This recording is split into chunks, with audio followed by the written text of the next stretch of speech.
আজকে রান্না করতেছি মুগ ডাল আর মসুরের ডাল একসাথে মিক্স করে এটাকে ভালো করে সিদ্ধ করে নিয়েছি। এখানে আদা বাটা, রসুন বাটা, সামান্য জিরা বাটা দিয়ে দিয়েছি। মসুরের ডাল আর মুগ ডাল একসাথে মিক্স করে দিয়েছি।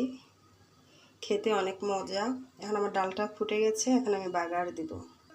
বাগার দেওয়ার জন্য আমি এখানে শুকনা মরিচ, পেঁয়াজ দিচ্ছি।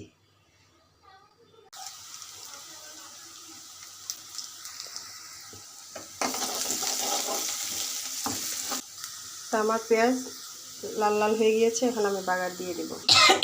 এখন আমি মসুরের ডাল আর মুগ ডাল একসাথে রান্না করছি, সেটাতে এখন বাগার দিয়ে দিচ্ছি।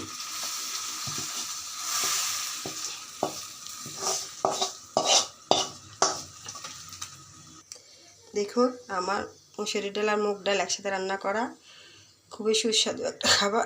যদি আমার রান্নাটি ভালো লেগে থাকে আমাকে ভালোবাসা দিবেন, আমার সঙ্গে থাকবেন, আমিও আপনাদের পাশে আছি। আল্লাহ হাফেজ।